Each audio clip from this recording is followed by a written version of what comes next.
Through her boundless compassion for humanity, Supreme Master Ching Hai tirelessly travelled to many corners of the world to share the message of love and eternal liberation through God's gift to humankind, the Kuan Yin method of meditation. After 30 years of sharing her knowledge on how to live a balanced life while pursuing a spiritual path, she continues to dedicate her time and effort to uplift and enhance the life of all beings.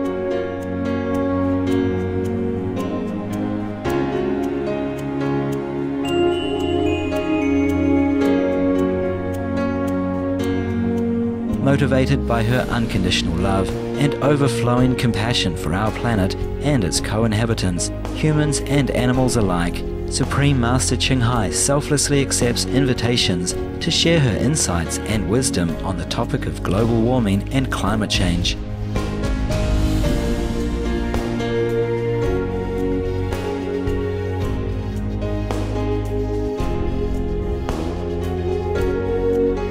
Despite her busy schedule, Supreme Master Ching Hai also sets aside time to hold retreats and international gatherings with our association members to inspire and motivate, address any concerns for daily life, and answer questions on spiritual practice.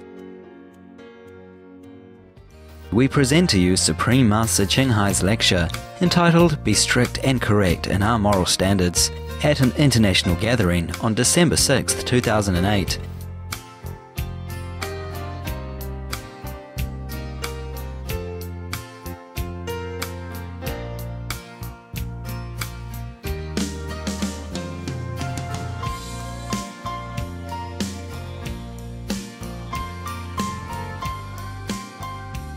Supreme Master Ching Hai's lectures are not a complete meditation instruction. Please do not try alone. For free of charge guidance, please visit www.godsdirectcontact.org or contact any of our centres near you.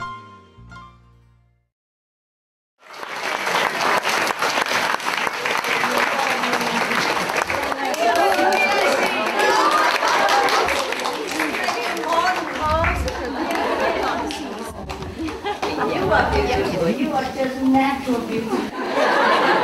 Natural beauty, yeah. What can I do with you?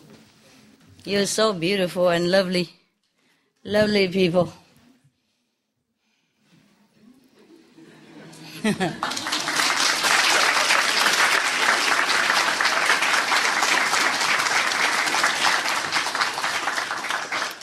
Some guru are like this, you know what I mean? Yeah? Very developed, huh?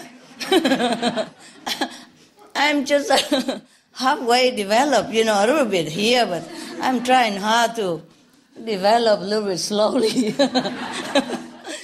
But, you know, when you get older, you just develop. You know that, right? And in the wrong place, you know. I'm trying to balance inside and outside, but sometimes the outside is just too fast, you know. Too fast. He's in a hurry to develop. I don't know where is he going, but he likes to go somewhere. Yeah, well.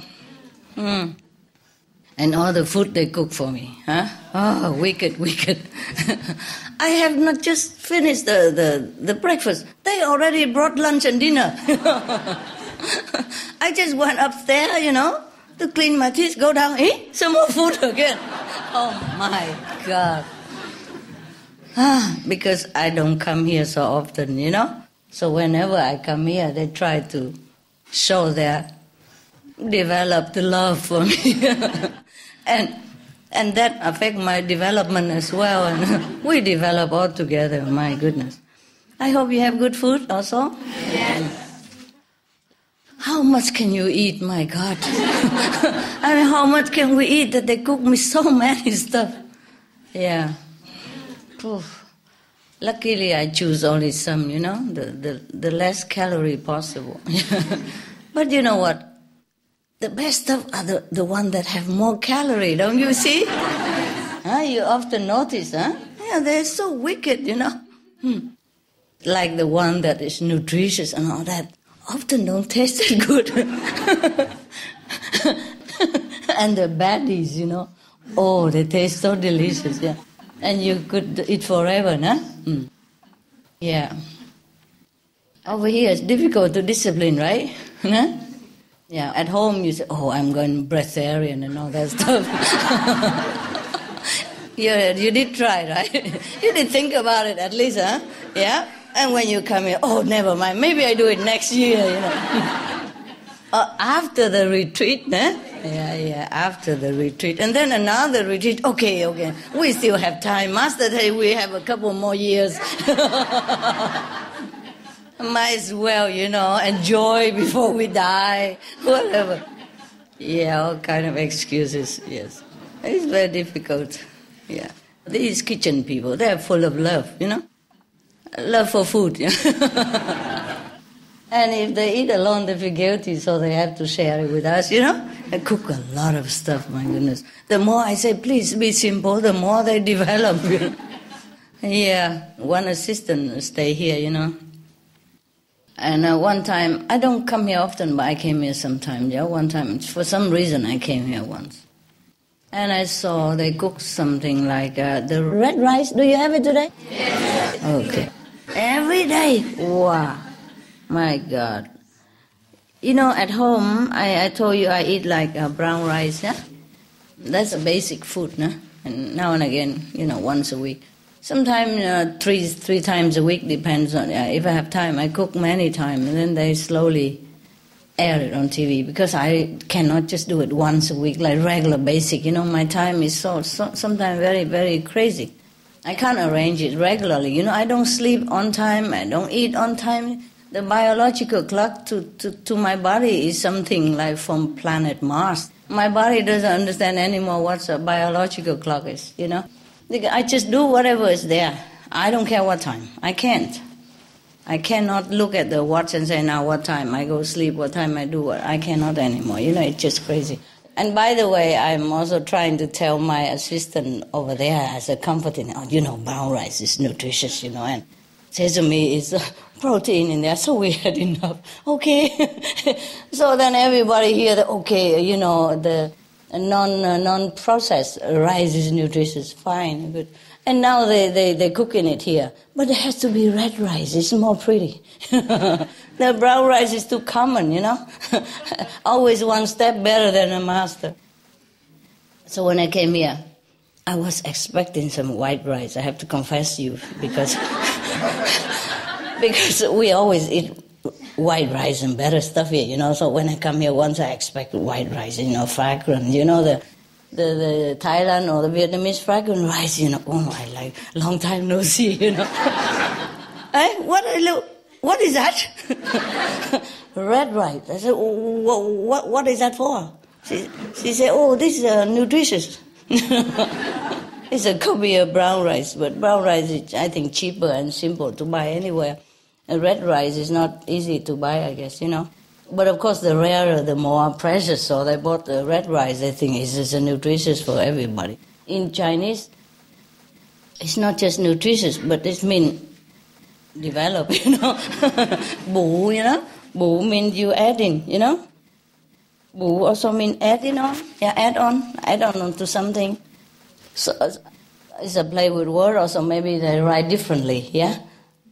And the assistant is already developed somewhat, And she told me that she needs to trim down of her development. So I even gave her some tea, which is called, for slimming. I said, you buy this tea, you drink it 3-4 times a day, and then you'll be better. But when I come back, I see the red rice for bù, bù means adding on. I say, where else you want to add on? It's so funny, my God. Copycat. It's not always good. Okay, but you like the rice or not? Yes. Is it better than the white rice? Yes. Really? Yes. You like it better? Yes. In which way? It tastes better or what? Tastes better? Yes, yes. Who tastes better? Raise hand. Crazy people. Crazy taste. I don't understand you guys anymore. Okay, and then complain that it's expensive. Having all kind of rarity. What do we have next? Maybe golden rice, huh? When they develop some golden rice, maybe you get it, huh? Okay. All right, whatever, yeah? When I come here, I prefer to have white rice for a change, every day, brown rice, sesame, and the Nobel Peace Prize soup. Truly, because whatever I can get for cooking, like a nice stuff, I say, save it, huh? Nobody touch it, huh? It's for me to cook. I put in a corner and put a note, no touch. Yeah, because sometimes they bring something from Taiwan, or if they go to Paris or something, or London come back or something, then they have some good stuff, But where I live, there's nothing to buy much, except those ready-made vegan sausage, those very long, yeah. Not like the American vegan sausage even. It tastes always the same, no matter what package they put in and what color. Sometimes you buy a white vegan sausage in a package. Yeah, they say Vienna sausage or something. And another time you buy it in another packet longer, or maybe red color or brownish color, and they say some other sausage.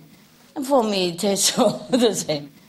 And so this is our choice we had. So every day this guy, assistant, he chopped either white vegan sausage, he put in there, in the soup, or the red vegan sausage, Or sometimes mix with tofu, or sometimes without tofu, but it tastes always the same. Every day. So we call it Nobel Peace Prize soup. Because after you eat that soup and you still feel peaceful and happy, and still, loving everybody else, then you're really worthy of Nobel Peace Prize. Yeah. All right. So now you are having a new diet, huh? Red rice, huh? Those, sissy-sassy, thin and long, colorful, yeah? And you like it better? Yeah, at home you don't cook like that? What do you cook at home, rice? White? Ah, no wonder. And every day I'm brown rice, so here I like white rice. So I guess now they buy a packet of white rice waiting for me to come all the time. And for you, it's all red rice. You like it, huh? Yes. What tastes good about it? It tastes really good? Better than brown rice. Of course I know that. Don't you think I know that? Yes. But what I mean is, always picky, no? The reason I eat brown rice just for the simplicity of it, yeah? And the less work, yeah? And also enough nutrition and vitamin B and all that, yeah? It's not because we want to be developed like that. It's not that. It just happened that brown rice is simple. They don't process too much. That's number one, less work. Less work for the world, you see? Less energy spending. Number two, the husk is still there. Or the silver cover outside is still there. So it's good. It has vitamin B and some other stuff. Yeah. By the way, just convenient. Yeah? And not because we eat it, just because we want to have nutrition or anything. It's just more simple and convenient. Yeah? Easy to cook, easy to have, and it's, by the way, already have some nutritional value. It's not deliberately made like that, so that we have more nutritional value. Understand me? Just go for simple. Yeah. But here you go a step further. You have pretty rice, red rice. Oh, first time I ate it in my life. Yeah. Anyway, so there is a difference between the motive, of our action. Do you understand me? Yeah? It's not what you do, it's why also. Yeah? So, of course, brown rice is, cheaper and easy to buy anywhere. Yeah? And nutrition is simple. For the most simple cooking and more nutritional value, just choose that. You see what I mean? So we don't have to do much.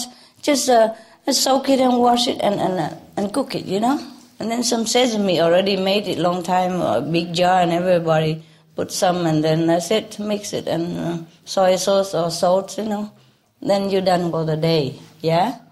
That is the purpose of us eating the brown rice at my home. It's not because of nutrition. Of course it's nutrition, but it's like that. And then they heard that they have to make it better, and now it's nutrition. Red rice. Red rice is nutritious, yeah? It is? More than brown rice? No? Less, huh? Same? You sure? Okay. Whatever you happy. But this is just an example, of the motive behind our action. Yeah? Sometimes we copy somebody doing something, looks similar or exactly the same, but the motive behind is not the same. Understand? Right. Now it comes to just like our life, we have to live more simple, not to be for better and better and all that stuff. Yeah, okay? Understand? Now you eat whatever you want, of course, and if it's good for you, you can continue to eat that at home. Maybe it's good. I also don't even eat that much rice, brown rice also, just some tofu, raw, simple. Yeah, and then ketchup or soy sauce.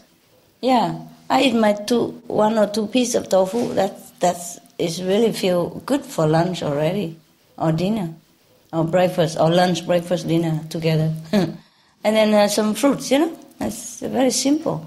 So I hardly even eat rice at home. I do eat, but not like every day, Not like I used to do, like the Vietnamese people eat rice every day. Yeah, okay. Because it's just you just make life more simple. That's all, And whatever you eat is enough for the body to function. All right. Not to be sick, that's all. But not to try so hard, Not try too hard to make yourself develop, It's already difficult, being old age, to keep your development slow. Yeah. Now, and the reason, just by the way, we're talking about the motive of our action. Yeah, by the way. Like, I do not take your donation, okay? That's number 1, because I believe each one should be independent, yes? Also to show you that we should not take, we should just give, yeah? But that doesn't mean, suppose I'm very rich, yeah? But that doesn't mean that you will try to take more from me because I'm rich. Do you understand? Yes. You have to remember the 5 precepts. Not taken what is not given. Even when you force people to give you by some means, it's also not given. Do you understand me? Yes. I teach you meditation to go back to the kingdom of God, to discover your great self, not to use this power to force someone to give you something that you like, whether that person like it or not. Do you understand? Yes. This is the grave violation of the no stealing precept. This is really very serious.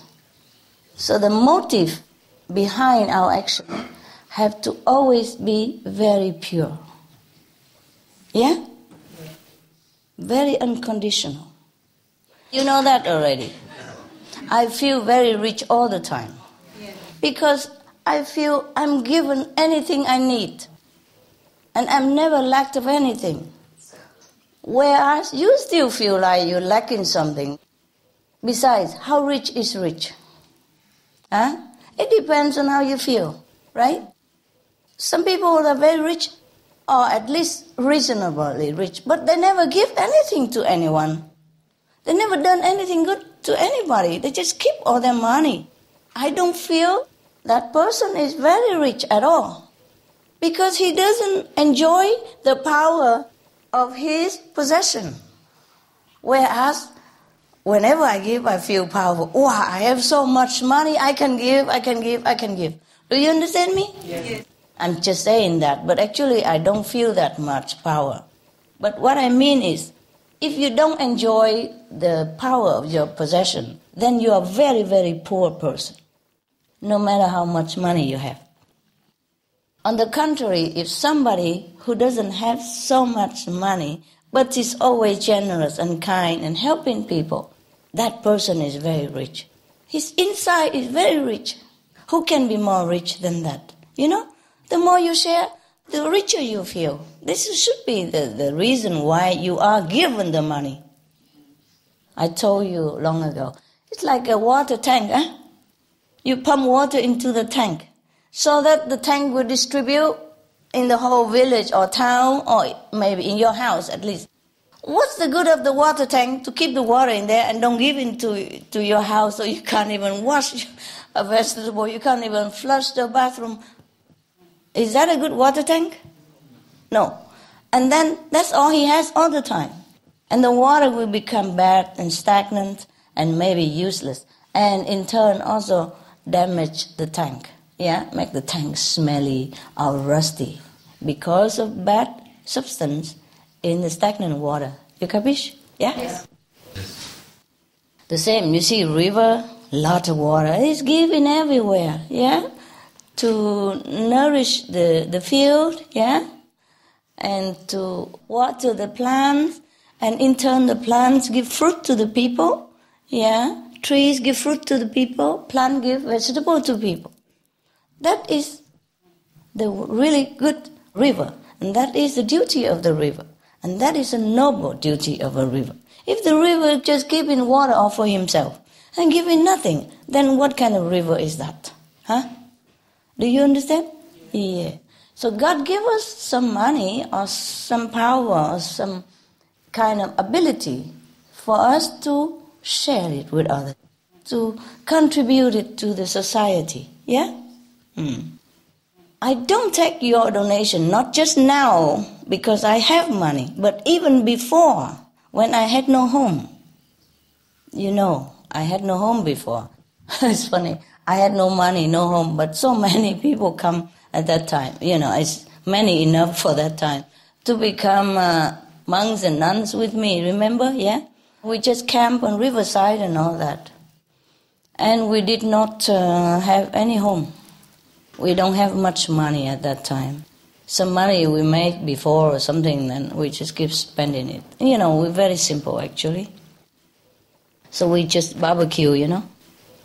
Take the wood, you know, drifting on the bank of the river, and then we make fire. And then we cook. And even some person happened to be along that side when we were barbecue at night, after the whole day, go and lecture and then come back to our home next to the tent, you know, and make some barbecue. And even criticize in his mind, oh, what kind of Buddha come here and just barbecue and don't talk about Buddhism? I talk all day already. Just came back from lecture. You understand what I mean? And we just roast some corn and some whatever we can buy, you know. That's very cheap in Taiwan. Yeah, something like that. And sugar cane and orange and apples and those things, you know. Easy to roast. And he sit there and criticize in his mind. Later he even told me. So you understand the human mind is not very ideal. Yeah? It's easy to criticize anything we want, but we have to first check us. Have we contributed anything? Are we worthy in a position to criticize anyone at all? Do we do anything better than that person? Do you understand me? Because if we don't do anything good, then we are not even worthy to even open our mouth to say anything to anyone, criticizing or not. So, even if you meditate a lot already and you've been with me many years, you still have to remember the 5 precepts, okay? Yes. The first one is ahimsa, no harming, no killing anyone, any being. The second is what? No lying. No lying? Fine, it doesn't matter second or third. The third? No stealing. Right. The fourth? Yeah, no fooling around, too many women, too many men. Okay? 5?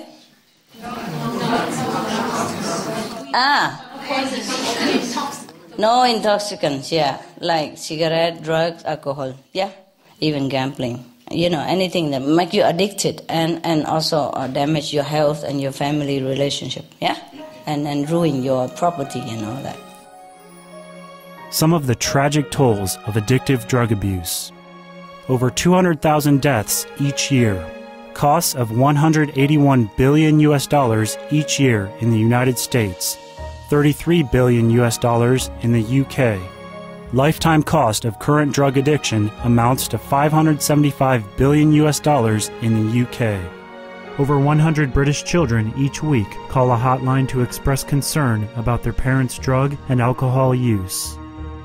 Harmful effects: brain damage with mental and emotional losses, stroke, heart disease and irreversible damage, liver disease, tuberculosis, emphysema, cancer, depression, suicide, permanent memory loss, mental illness, higher infant mortality, increased crime and violence, impotence. Crime and violence.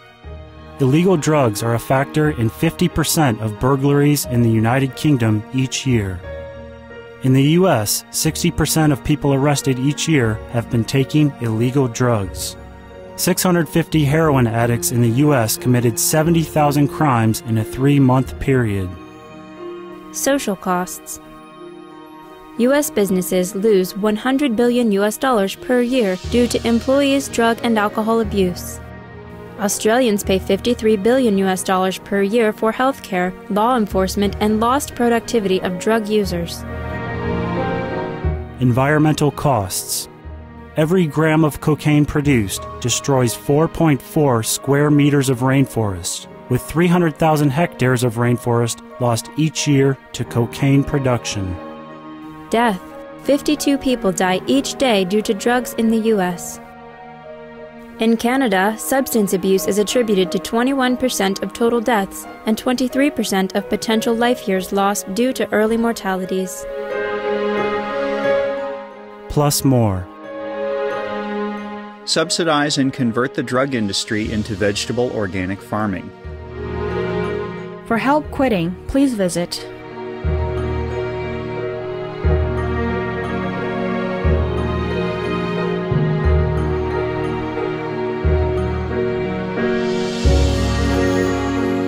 Some of the tragic tolls of alcohol.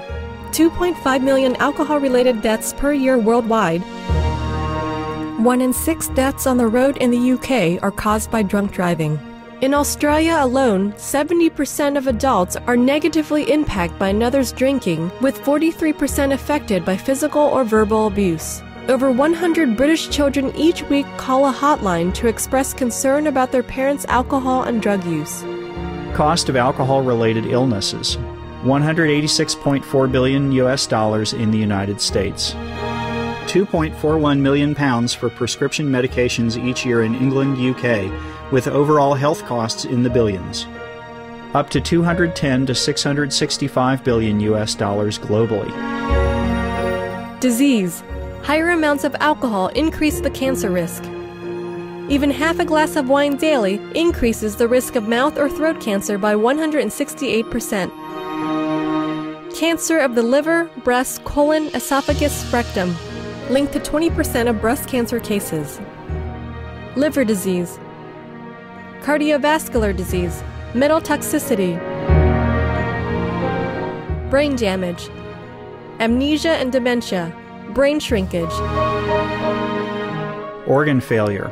Heart, liver, kidneys, stomach, pancreas, eyes. Birth defects, children afflicted by anxiety and depression, mental retardation, fetal alcohol syndrome, stunted growth, facial deformity, sudden infant death syndrome, miscarriage. Alcohol-related violence. Child abuse, 50% of cases. Violence toward loved ones, 30% of cases. Violent acts, 40 to 80% of cases. Suicides, 20 to 50% of cases. Plus more.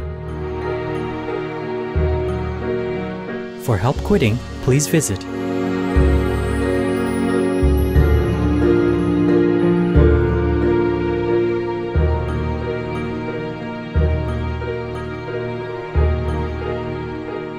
Some of the tragic tolls of tobacco. 5.4 million smoking-related deaths per year worldwide. Tobacco use kills one person every 6 seconds.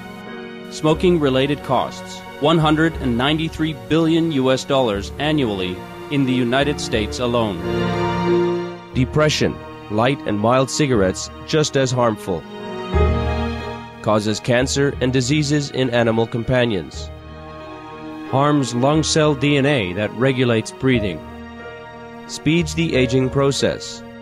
Toxic residues of third-hand smoke. Heart disease. Coronary thrombosis, cerebral thrombosis, and kidney failure. Cancer. Mouth, liver, breast, and colorectal cancer. Lung cancer, esophagus cancer, kidney cancer, bladder cancer. Chronic obstructive pulmonary disease. Emphysema, bronchitis, stroke, impotence. Additional harms for exposure to secondhand smoke. 600,000 deaths worldwide each year. Childhood arteriosclerosis leading to heart attacks and strokes in adulthood. Sudden infant death syndrome. More than 80% of the babies who die are exposed to secondhand smoke. Infertility, miscarriages, and premature deliveries. Childhood asthma, bronchitis, ear infection. Cleft lip or palate. Hyperactivity and aggression in asthmatic boys. Circulatory problems in women. Lung damage in children leading to adult emphysema. Lung cancer in non-smoking restaurant servers. Hearing loss across all frequencies. Childhood behavioral problems when exposed while in the womb. Plus more. For help quitting, please visit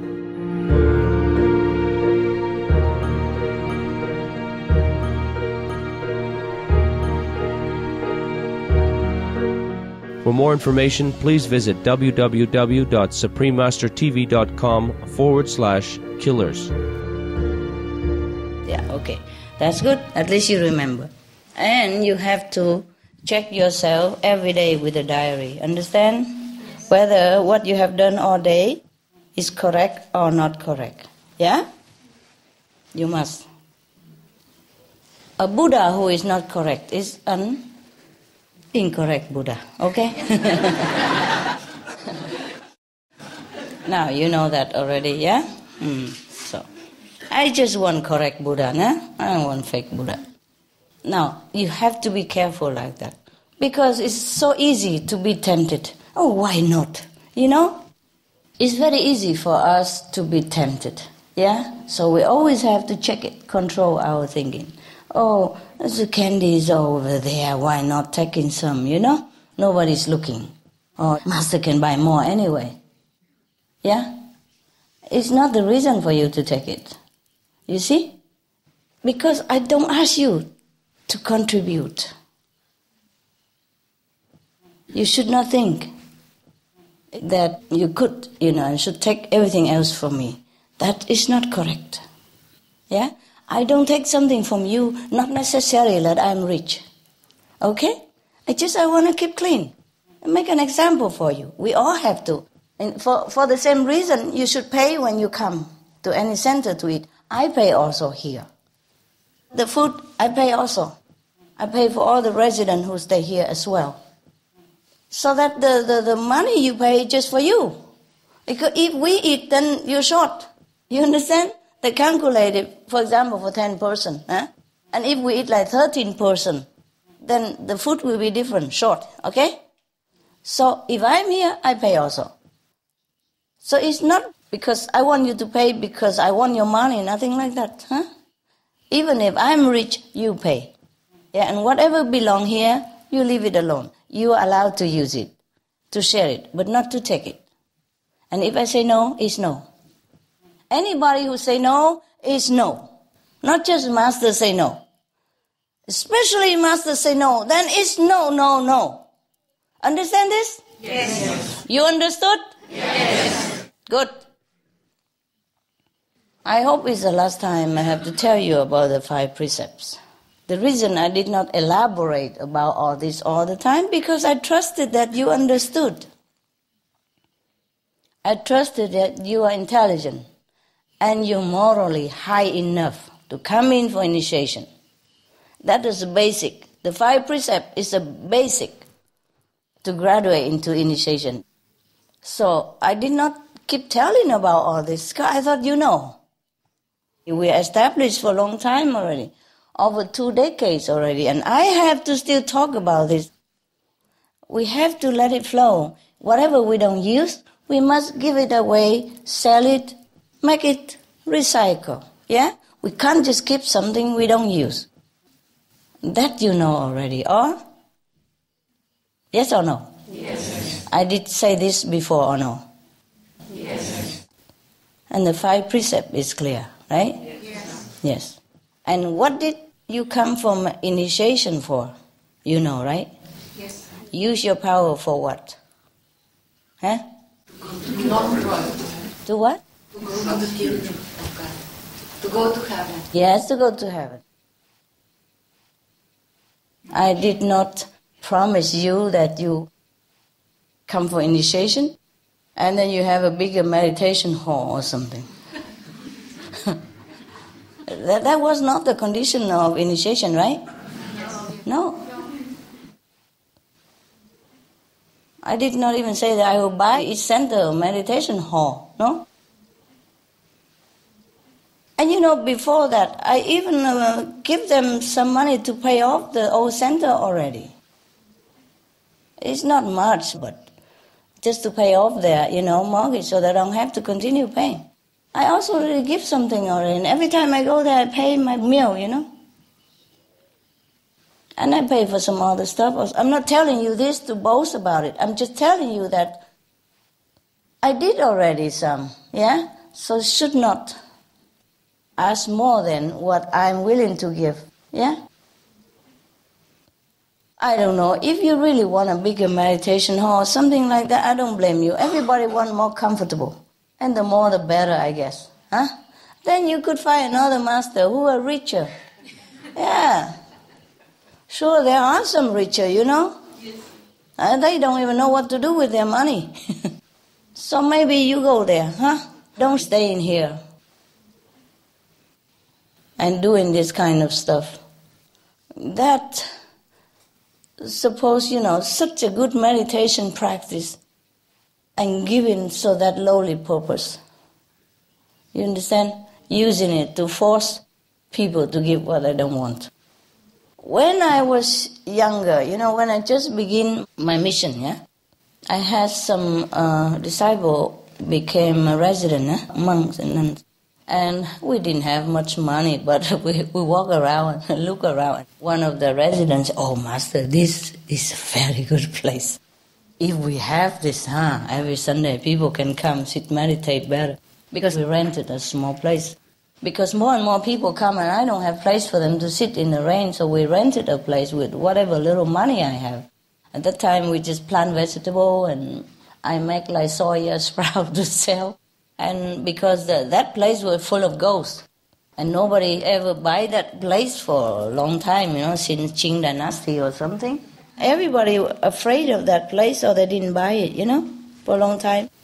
And the grass even grow into the driveway, cover the driveway, It even sprouted and piercing through the asphalt road and grow on the road. So when we came, we had to clear in order to walk in the house. So you know how long people have not lived there. The grass is taller than the tallest guy in this house. And it grow also inside the yard and through into the living room and everything.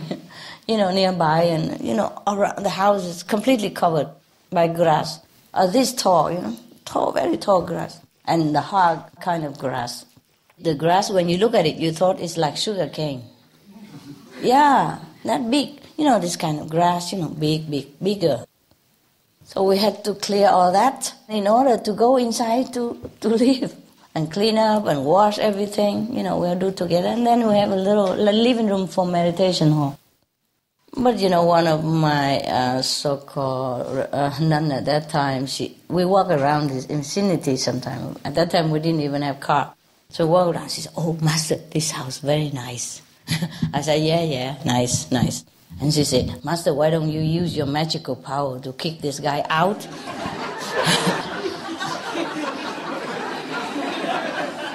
And then we can, buy it cheap or something.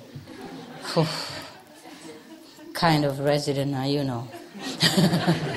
But later she knew she's wrong, of course, and she told me, yeah, that's correct, that Master scolded me. Yeah. I scolded her. I said, you should never have such a, incorrect thought like that in your head. This is people's house, yeah? She said, yeah, but he don't have any merit, Master. He eat meat, he drink wine. How does he have a bigger house than you have? She's saying, I'm a master, I should have better.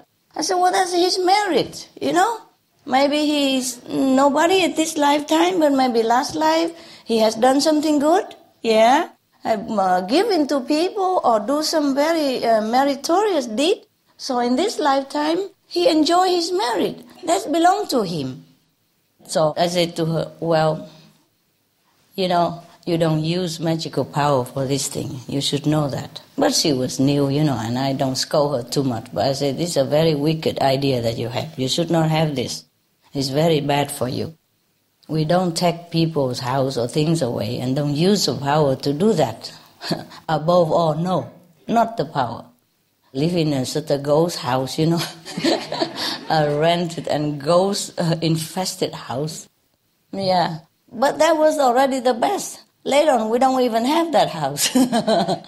Because after we live there for a long time, we clean it well and we make everything nice. We plant vegetable and all that. It look very neat and tidy.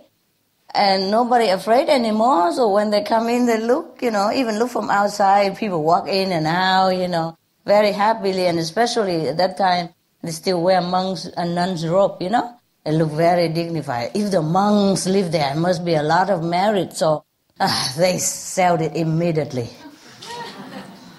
And we didn't know that. They didn't even tell us. Yeah.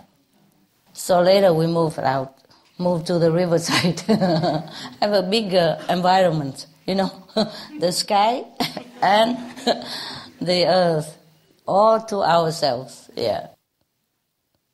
Was it dangerous sometimes, when the water swell up? Because when it rains on the source, you don't know it. And the water come out very quickly. One time we almost drowned. But luckily I knew it. So every day I positioned one guy, one monk or one take turn to watch the water. Luckily he didn't meditate very deep that day. So they tell us, oh, let's go quick. Everybody run. Yeah. I was young and, a little bit carefree. I have to tell you that I was too carefree. Yeah. Sometimes we just drink water from the river and we don't know where the river comes from and we couldn't care less, And sometimes we don't even know, there's no river even, there's the water came from somewhere. We just see the water and we filter it and then we use it. Yeah. Because we cannot keep staying in one place too long, at that time. Yeah. Yeah, so, okay.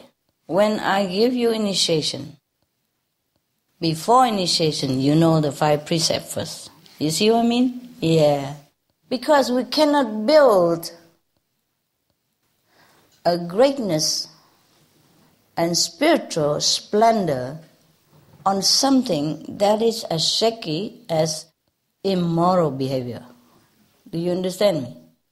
Even if you have power, you became very powerful, but you don't have enough moral standard. You became only the king of illusion, the Maya. You can never become Buddha. You can never become anything great.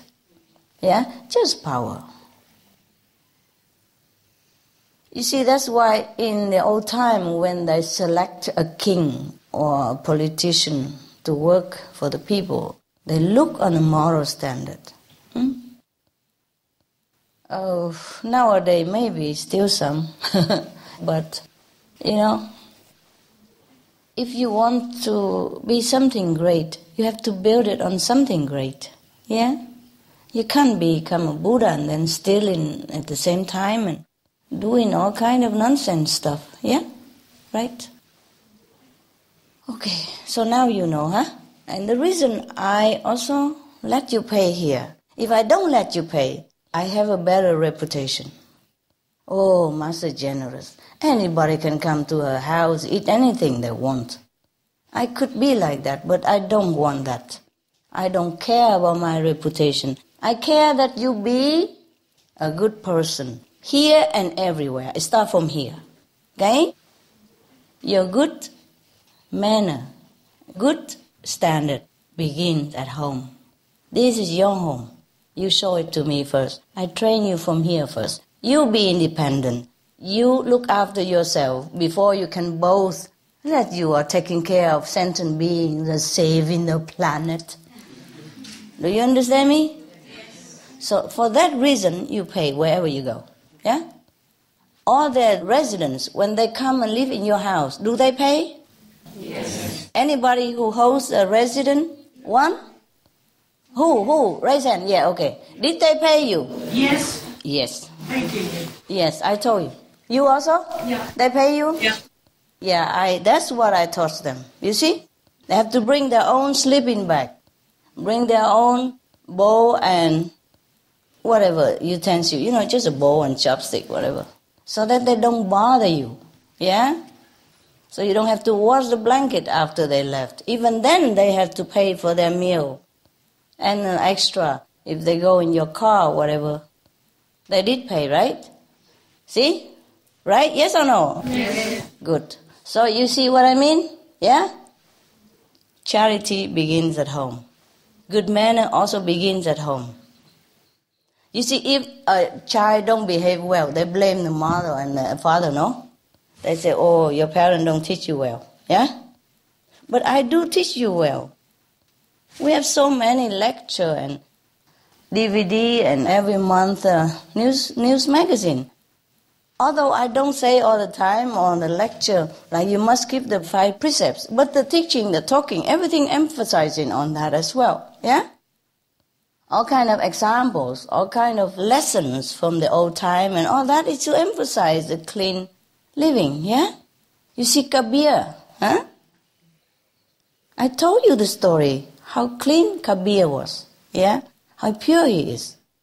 And I tell you the story also of Mirabai, the princess, who gave his master, who is a poor cobbler or something, a diamond which he could, sell and live the whole life, nicely, but he did not take it.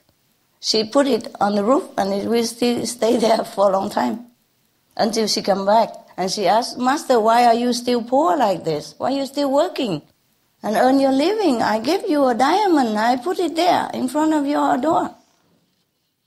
And the master said, wherever you put it, it's still there. Go get it.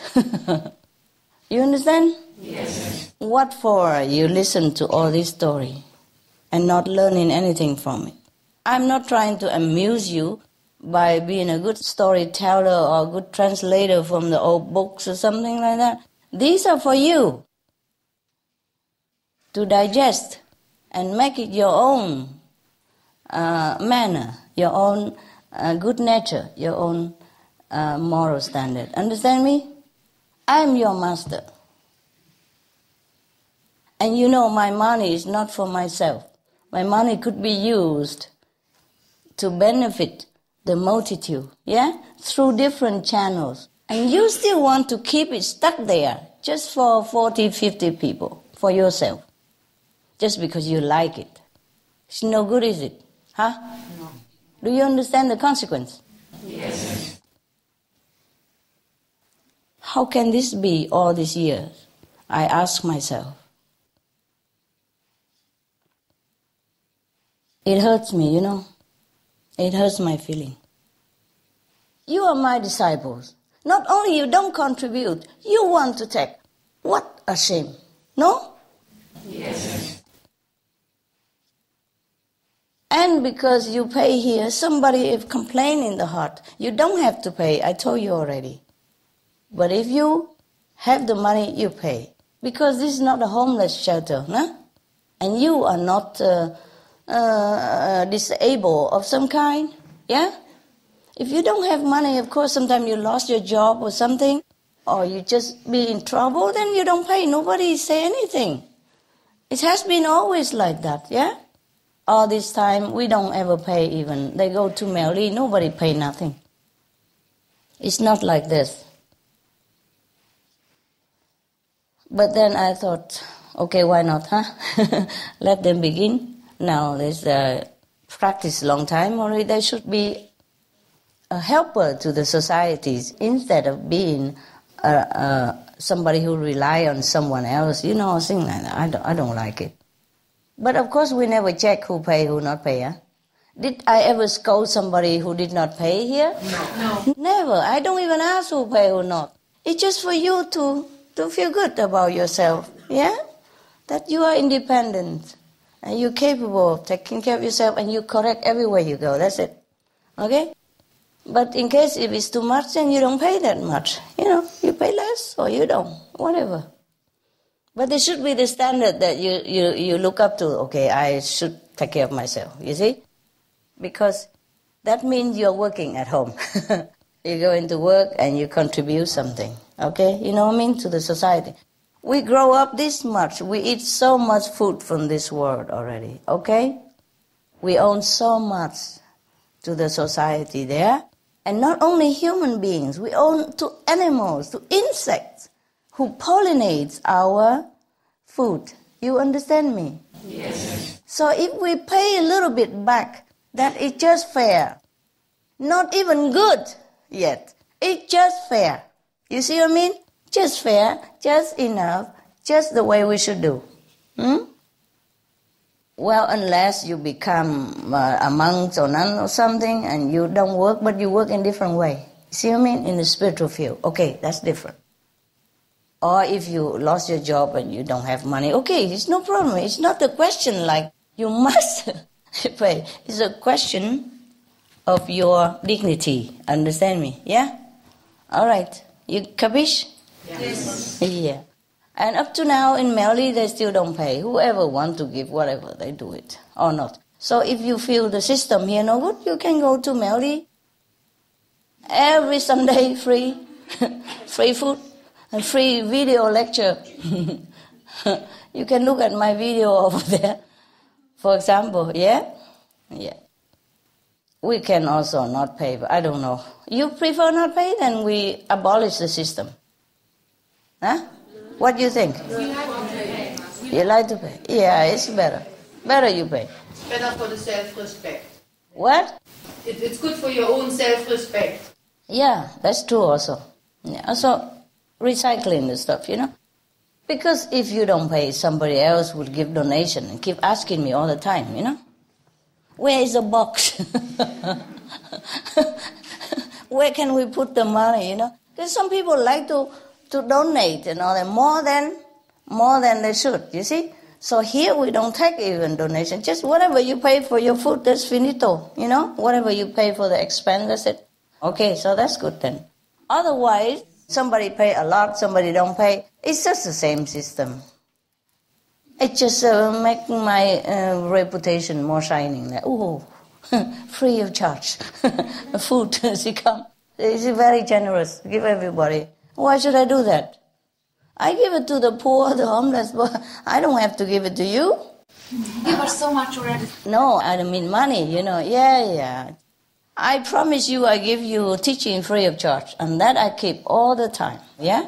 Yes. Everything else, you pay yourself. If you can pay, you pay. It's more independent, okay? Well, maybe we also don't need to pay all that. But the problem is, if don't pay, then people always come and ask, you know, because the small place. They say, where to put the money, how much? And some people like to give it in front of everybody so they know. I want to donate something, where I put it, where, you know? So it's also breeding something else, you know? Everything is not so perfect. Yeah, the basic stuff. But it's good to remind you now and again, huh? Keep to your 5 precepts, huh? Even if you are Buddha already, I don't care. You keep the 5 precepts for me, okay? Yes. I like correct Buddha, huh? Okay, now I'm going downstairs. And you watch TV here instead. Yeah, what to do? So many children. Yeah. I do love you very much. You know that. But sometimes I really have to force myself also to come here. Because I'm lazy, you know. I'm getting older. And I like my place. Yeah, you don't have to wear in any stuff, makeup, nothing. But when I see you, I also love you so much. And I also want to keep you. It's funny, you know. If I don't see you, I don't care, you know. Truly, I don't wish to see you at all. You know, I wish to stay just in my place. Every day wear the same clothes for 3-4 days until I throw it on the wall. And if it stick there, I mean it's time to wash. If it's still falling on the floor, then I still wear it. Simple life, you know? Yeah.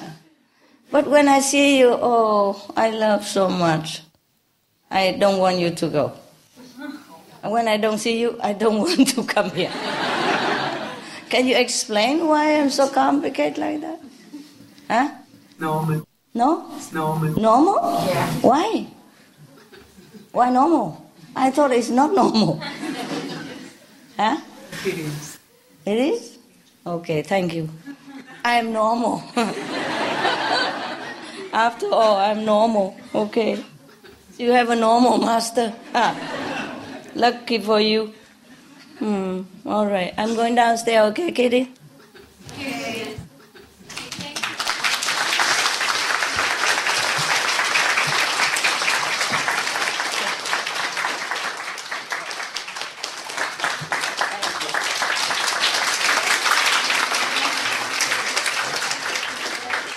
I love you guys so much. Look at you all. So loving. Oh, what am I to do with you? I love to bring you all my own. Beautiful people, my God. Hey, Hungarian. Whoever you are. What can I do with you? You stole my heart. I could see you every day like this and I never feel tired. But when I don't see you, I feel tired.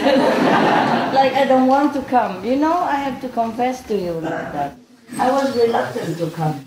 But I know I had to come, of course, but not like, oh, I'm looking forward to go to see people. No, but when I see you, oh my God, I want to hug you and kiss you all day.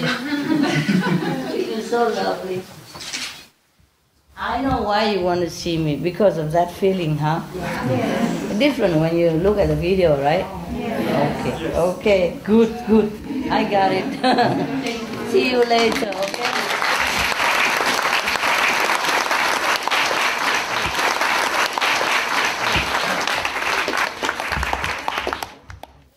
I'm sorry, we don't have enough room for everybody, but we're okay, huh? Okay. How many Vietnamese here? A lot, hả?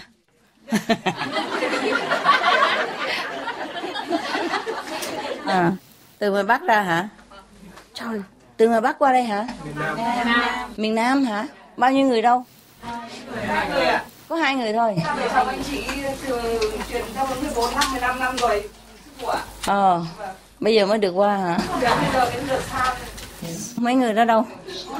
Đâu lại ngồi đây coi mặt mấy đồng chí đó coi. Come here. Hai người trên đó hả? Ok.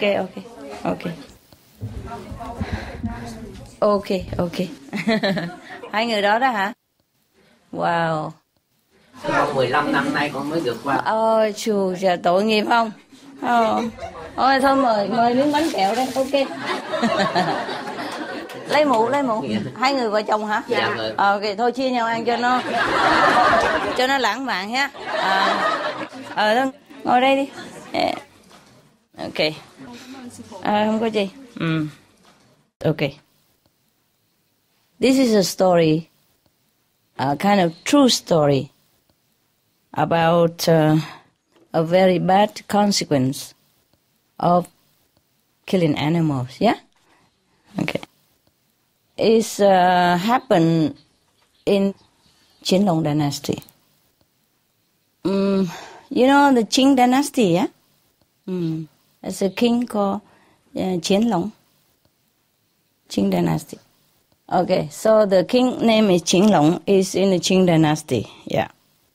Under his dynasty, this story happened. Okay. It is at the end of Qinglong dynasty. Yeah. All right. So now, in the place called Runzhou, the people there are very, very, very kind of very vicious. They love to kill. The whole vicinity, the population of that place is very, very vicious. They're brutal. It doesn't matter if they are old or young or little kid, they're already born in this kind of tradition to kill. They love to kill animals. They never think twice about killing any animals. Also, killing their own children. Such a terrible tradition. Okay. In some family, if they already have other girls, because in the old time, they have more preference for boys. Yes. They even say, if you have one boy in the house, then you can say you have children. If you have 10 girls in the house, you can say you have no children. Yeah, because in the old time, it's just a macho society. They think that the boys are the one who carries family name. So if you have a boy and he married to somebody and he have children, then your name, the family name, will live forever. You see, like Mr. Chen, and then Mr. Chen Junior, and then Junior, they continue forever. And they like it like that. So your name will not die. The clan will not die with the boy. So they like to have boy instead of girl. So if they have a girl already and they have another girl, for example, they will kill that girl. Either they bury the girl alive or they drop her in the water and make her die.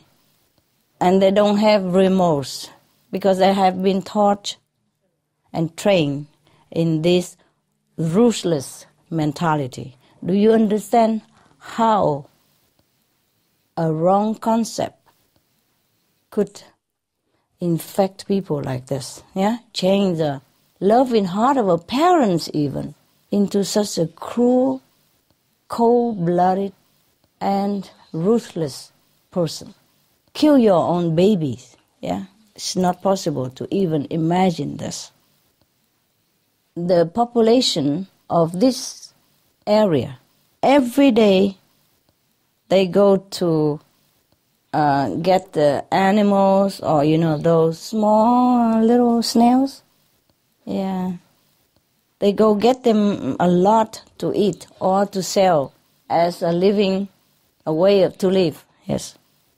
Also, they taught their children to do the same, to go get all kind of things, birds and snails and fish and frogs, yeah, and then teach them how to open them up and vivisect them and all that. And even then, they clap in their hand and say, "Look, how my boy is so heroic, so strong, and so brave," Thing like that. They encourage children into this kind of ruthless habit.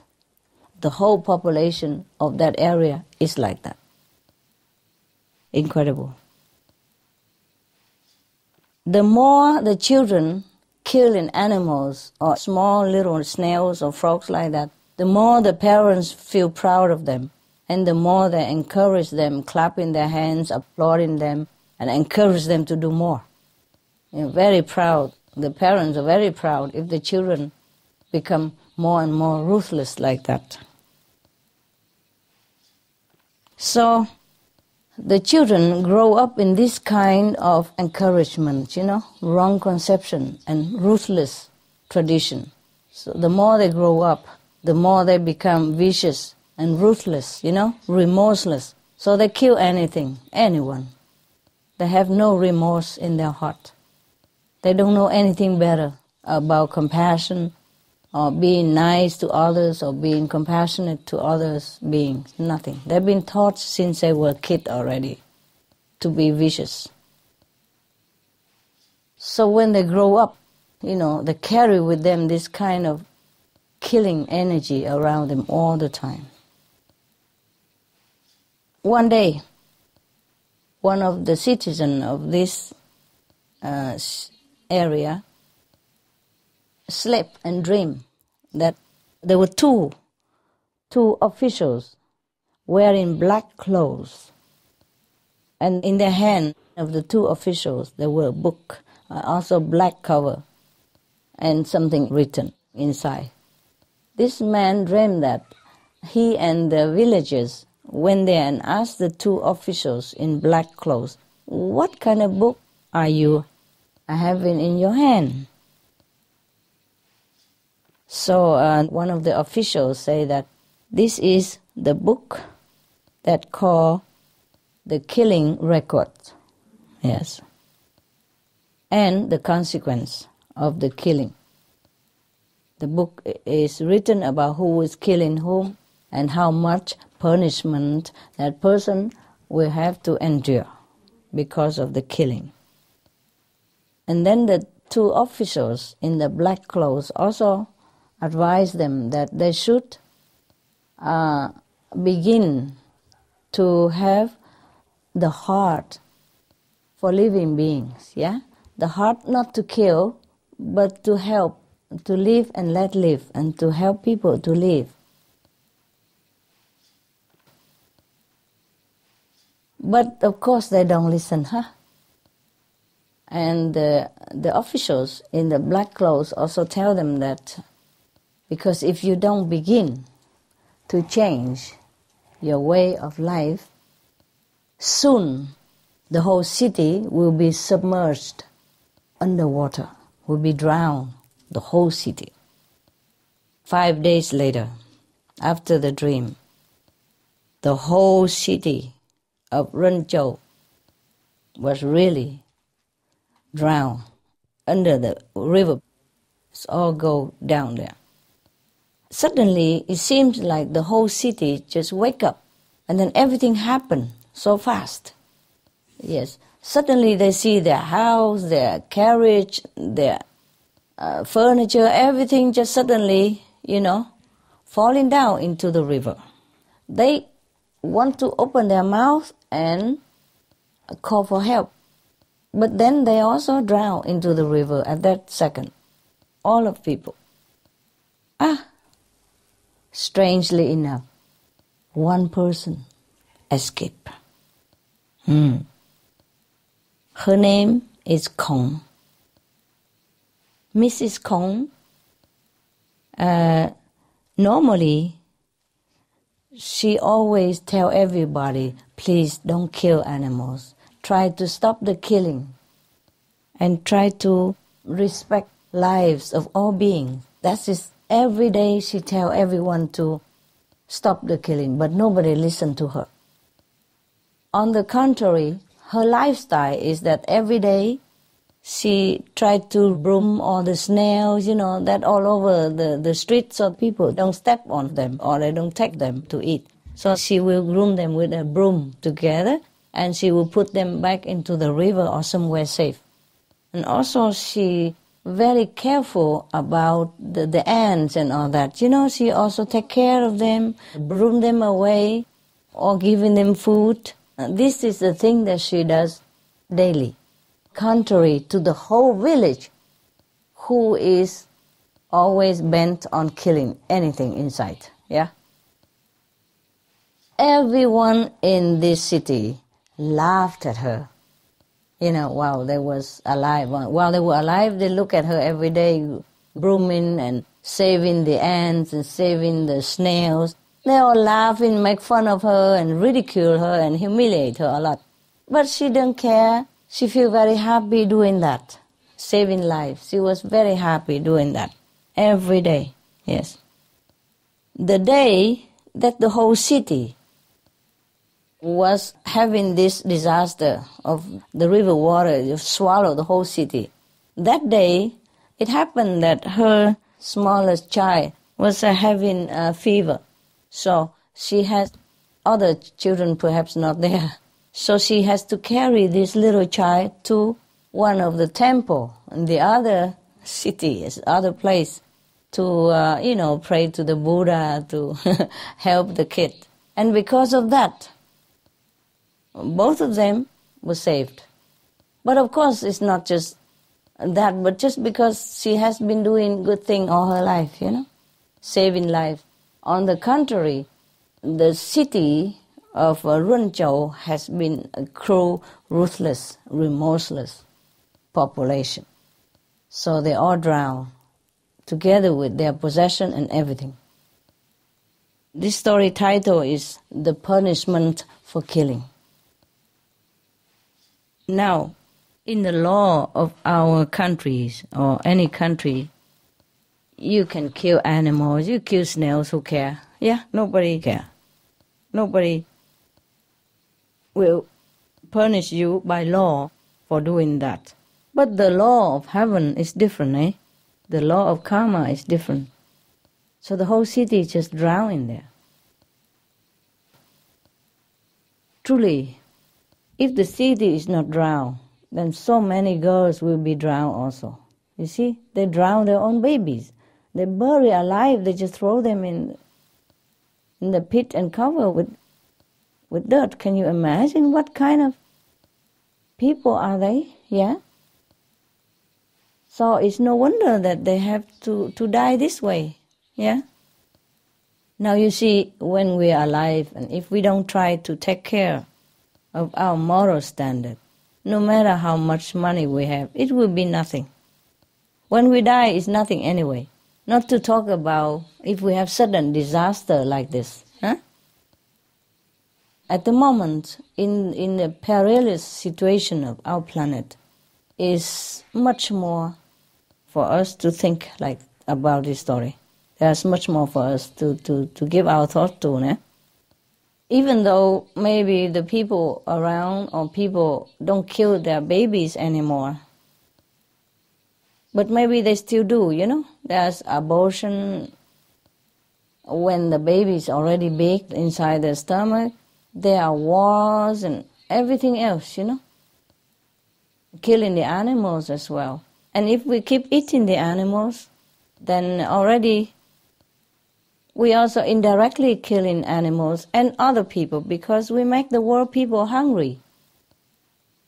Because the food is not evenly distributed. Yeah? Therefore, it's a similar situation. So it is better to be vegan, to save other people and also saving ourselves in turn. What we sow, we shall reap. That is for sure. And this was a true story, supposed to be a true story. At the end of the Qinglong dynasty. Qinglong was a very famous king, right? He's a good one. He always disguised as a simple citizen to go out with a couple of bodyguards, maybe attendant, assistant. He go around looking to see how people live, how his citizens live, if they live well or not. And he's looking for those corrupted officials, which is too far away from the court for anybody to know. So he disguised himself as normal person. And that's how he discovered many injustice system in the local government, and he punished those who are not just and righteous officials, and he award those who are good and clean, uncorrupted officials in different areas. Yeah, he go different areas and check out, and nobody know. Sometimes because he went on secrecy. So some of the officials at the local area even put him in jail and want to beat him up and all that stuff, and he was in danger many times because he could not prove who he is. And he did not want to prove it. Otherwise, if he proved it, who he is, then the corrupt officer will not show all their vice out, so that he has no proof to punish them. So he was a very good king. And the father Kangxi also, very, very clean, very correct king. Okay. So now, we all know that if we kill someone or kill any living being, we will get killed, in a very tragic way, not just a normal death. And it's not only about the death here, it is about the tragedy that's even waiting for them after they die. They will go to hell and continue to endure more and more very tragic punishment for a long time for doing such a bad thing to their babies and children and, animals, and small animals, big animals. Even just killing, some snails like that, but day after day they use it as a profession, so they kill countless of beings as snails, because snails also have soul in them. Every little thing, the ants also. So we have to be very, very careful how we treat the planet, how we treat our earth. So I tell you, be vegetarian. It's good for you, you know, right?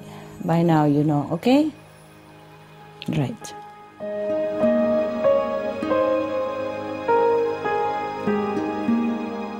Vegetarianism in religion. The Baha'i Faith. Regarding the eating of animal flesh and abstinence therefrom, know thou of a certainty that, in the beginning of creation, God determined the food of every living being, and to eat contrary to that determination is not approved. Selections from the Baha'i writings of some aspects of health and healing. Buddhism. All meats eaten by living beings are of their own relatives. Lankavatara Sutra. Also, after the birth of the baby, care must be exercised not to kill any animal in order to feed the mother with meaty delicacies, and not to assemble many relatives to drink liquor or to eat meat, because at the difficult time of birth there are innumerable evil demons, monsters, and goblins who want to consume the smelly blood. By ignorantly and adversely resorting to the killing of animals for consumption, they bring down curses upon themselves, which are detrimental to both the mother and the baby. Ksitigarbha Sutra. Be careful during the days immediately after someone's death, not killing or destroying, or creating evil karma by worshipping or offering sacrifice to demons and deities, because such killing and slaughtering committed, or such worship performed, or such sacrifice offered, would not have even an iota of force to benefit the dead, but would entwine even more sinful karma into previous karma, making it even deeper and more serious. Thus, delay his rebirth to a good state. Karma means retribution. Ksitigarbha Sutra. Gaudai. The most important thing is to stop killing, because animals also have souls and understand like humans. If we kill and eat them, then we owe them a blood debt. Teachings of the Saints. Christianity. Meats for the belly, and the belly for meats, but God shall destroy both it and them. Holy Bible. And while the flesh was yet between their teeth, ere it was chewed, the wrath of the Lord was kindled against the people, and the Lord smote the people with a very great plague. Holy Bible. Confucianism. All men have a mind which cannot bear to see the sufferings of others. The superior man, having seen the animals alive, cannot bear to see them die. Having heard their dying cries, he cannot bear to eat their flesh. Mencius. Essenes. I am come to end the sacrifices and feasts of blood, and if ye cease not offering and eating of flesh and blood, the wrath of God shall not cease from you. Gospel of the Holy 12. Hinduism. Since you cannot bring killed animals back to life, you are responsible for killing them. Therefore, you are going to hell. There is no way for your deliverance. Adalila. He who desires to augment his own flesh by eating the flesh of other creatures lives in misery in whatever species he may take his birth. Mahabharata anew. Islam. Allah will not give mercy to anyone except those who give mercy to other creatures. Hadith. Do not allow your stomachs to become graveyards of animals. Hadith. Jainism. A true monk should not accept such food and drink as has been specially prepared for him involving the slaughter of living beings. Sutrakatanga. Judaism. And whatsoever man there be of the house of Israel, or of the strangers that sojourn among you, that eateth any manner of blood, I will even set my face against that soul that eateth blood, and will cut him off from among his people. Holy Bible. Blood meaning flesh. Sikhism. Those mortals who consume marijuana, flesh, and wine, no matter what pilgrimages, fasts, and rituals they follow, they will all go to hell. Guru Granth Sahib. Taoism. Do not go into the mountain to catch birds and nets, nor to the water to poison fishes and minnows. Do not butcher the ox that plows your field. Tract of the Quiet Way. Tibetan Buddhism. The offering to the deities of meat obtained by killing animate beings is like offering a mother the flesh of her own child, and this is a grievous failure, the supreme path of discipleship. Zoroastrianism. Those plants I, Ahura Mazda, or God, rain down upon the earth to bring food to the faithful and fodder to the beneficent cow. Avesta. Everybody knows that vegetarian diet is good for health and to save the planet. They will be awakening their own great, compassionate, loving self-nature, and then their level of consciousness will rise up automatically, and they will understand more than they ever did, and they'll be closer to heaven than what they are right now.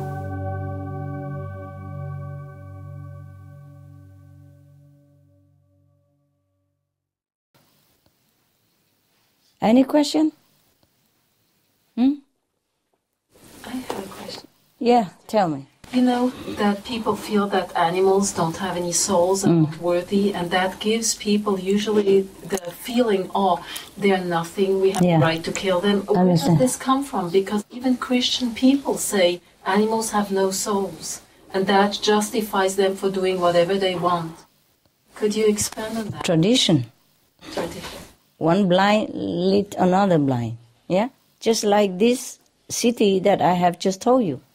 The children were born innocent and don't know anything. But the parents encourage them. Because the parents of their parents have encouraged their parents to do that. And then the parents think it's right. So continue like that. And nobody enlightened them. And it might be too late to tell them anything. Therefore, sometimes heaven will just have to destroy them all before they infect other cities nearby. You understand me? Just like you have a cancer cell, yeah? And sometimes the doctor have to operate it. Destroy that cancer cell before it spread all over your body. You understand me? So sometimes disaster is a warning to us. Even when it did not come to our city yet, we have to be waken up and ask ourselves why. Yeah? And then we know we have to prevent it to happen. We have to know it beforehand. We have to avoid to do what they do in order to get the same consequence that they got. Yeah? You see, the problem is the society is a big infectious system, you know. One tell the others, and if you don't have strong enough moral standard, then you sway. Yeah, you sway, and one day you lean to them a little bit, and then one day you go with them. Huh? And that's what the king of Maya wants. He spread all this wrong conception. Yeah? He used his subordinate to come up to this world to try to sway people like that. One day you don't sway, next day you sway, next day you sway, and then you're done. You're finished. That's why you have to keep your moral standard strong. Like protect your own life. Otherwise, it's easy to, to be tempted and do wrong. You see, sometimes the subordinate of the devil comes into this world. He's look like us. I told you already that the astral beings can manifest themselves as human beings for a certain time on earth. And during that certain time, 1 week, 2 weeks, 1 month, 2 months, he tried to influence people, the one with the weak moral standard. You see what I mean? If you are 100%, then he cannot do anything. He try, and he fail, he knows it. Or he just leave you alone, yeah? But if he see you maybe only 60%, 50% morally correct, then he try to shake you up. If you are 100% morally correct, he cannot corrupt you, he leave you alone. He just go to those a little bit weak. And maybe you have 60% today, and he keep tempting you, and then you lose, and you have only 50%. And next day you have 40%, and next week he come back again, you have 30%, and slowly you lose. Do you understand me? So you have to know where you're going. You have to know what is good, and keep to it. Even if you lose your life, you keep it. Because losing this life is nothing compared to what you lose afterward if you lost your moral standard. The people of this city, after they die by drowning, that's nothing yet. Drowning to die is nothing. It's hell. Terrible hell waiting for them. More punishment. They've been haunting them for hundreds of years or thousands of years. That's more scary. To be drowned in water, to die, that's not much yet. You understand me? To lose a physical body is not the worst thing that you can lose. If you lose the freedom of your soul, that's the worst thing. Because if we practice like Kuan Yin method and we keep to the inside the fence of this moral standard, okay, then even if you die, your soul is free. You don't have to come back to this similar body and suffer again. Or you don't have to go to the astral body, which is similar to this body, but that body will be burned in hell and be tortured with all different kind of terrifying, punishment. It's painful. Just like here in this world, if somebody stab you with a knife in your physical body, then you feel very, very painful. You understand? Imagine in the astral body, you feel the same like that, but your body won't die. And it keeps stabbing and pain forever like that. Not one time, 2 times, but keep burning either forever or stabbing forever or do all kind of cutting forever like that. Can you imagine? Here, they cut you 1 time, 2 times maybe, and then you bleed to death. You finish, yeah? And then you don't suffer no more. But in the astral body, you don't die. And you feel the same pain like in the physical body. Do you understand? That is the difference. And that's what many people don't understand. They don't know it.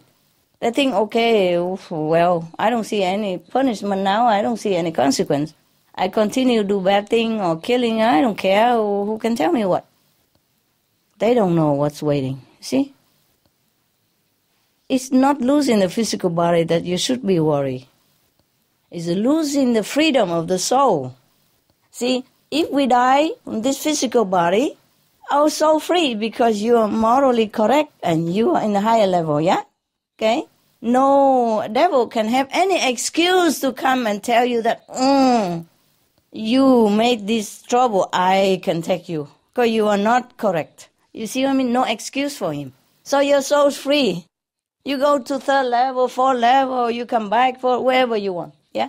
But if you fall into the astral body, encase in it and fall into hell, wow, terrible, torturing, forever, for a long time. And the body don't die, that's a problem. You cannot be free from it. So the soul be encased in that and suffer, consciously. Do you understand me? But that's what the devil wants, like to tempt people so that we stay here forever. So that he can control us all the time. You know what I mean? Because if we are gone, he live alone, no? Lonely, no? And nobody to tempt, nobody to seduce, and nobody to make trouble. No theater for him to watch, yeah? Because if we listen to him, then the whole theater come up. For example, you two sit together nicely, huh? And maybe one of you are highly standard, the other not. And the devil come to the weaker one and talk something, make her fight with this one. And then they're both fighting together, and this one get wounded, and this one lose some spiritual merit, and he's happy. Oh, I like that. You see what I mean? Otherwise, there's nobody who play theater for him. Imagine the king of devil just sit there alone, nobody to harass, nobody to tempt, nobody to control. Can you imagine? Yeah? That's why he make trouble. so that the theater keep go on, and then he likes that. So if we are clever, we keep to our standard, okay? We have to, because that's our salvation in this world. Once you are in the third level, at least you're free, yeah? You do what you want. But over there, you will never do anything wrong, because no temptation. Everything just correct and good. You see what I mean? So wait until you go up there, then you can do what you want, okay? Right now, keep strict standard of living. Even if I'm not there, even nobody look at you, even nobody know what you're doing, you must keep to your standard of moral, okay? Yes. First, self-respect. Yes. Second, freedom of the soul. Third, benefit everybody else, okay? Including yourself. All right. So, any more question? No? Good, huh? Yeah. Dạ, thưa sư phụ, con 14 năm con theo thầy học đạo thì cũng có những cái cảm nhận mà con nhận được là ở trong người con có hai cái thể. Một là cái thể hồn, hai cái thể vía.